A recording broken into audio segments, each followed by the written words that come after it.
Les contes et facéties des Juifs d'Éthiopie est un recueil de contes qui viennent à l'origine d'une collecte. Une grande collecte qui a été faite en Israël auprès de primo-arrivants, de gens qui arrivaient directement d'Éthiopie ou même le plus souvent de camps de réfugiés au Soudan dans les années 80. Cette collecte, c'était une grande collecte qui a duré 30 ans auprès de toutes les populations juives et non juives d'Israël et qui est conservée à l'IFA, c'est l'Institut du folklore israélien.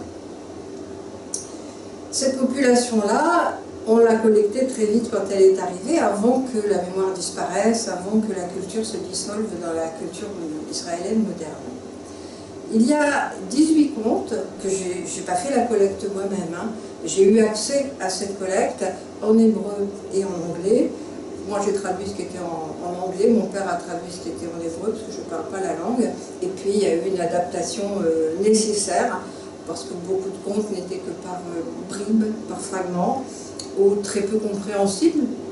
Parce que souvent les gens qui sont collectés ne sont pas des conteurs, ne sont pas des conteuses, ce sont des gens qui ont plutôt entendu les contes, donc ils ne savent pas forcément raconter.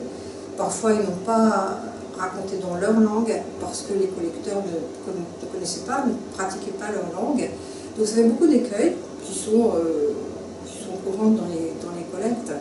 Donc j'ai fait ce travail d'adaptation de façon à ce que chacun ici puisse apprécier ces contes en essayant d'être le plus fidèle possible, le moins trahir possible la pensée, la culture de ces gens-là. 18 contes, 18 histoires dans ce récit.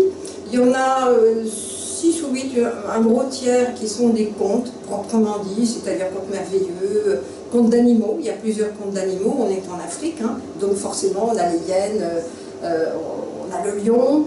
Il y a un récit hagiographique sur Rabbi Shmuel qui était un saint, une sorte de saint du judaïsme local. Il y a un récit historique très dramatique parce que les Juifs éthiopiens ont eu beaucoup de tentatives de quitter leur pays pour se rendre en Israël, évidemment qui se sont toutes soldées par des catastrophes. Et il y a le récit de l'une de ces tentatives. Et puis il y a des blagues, et puis il y a des fables, et puis il y a des récits de sagesse. Et dans ces contes, il y a des choses donc vraiment très marquées par la culture africaine, avec ses animaux principalement. Il y a des choses évidemment marquées par le judaïsme.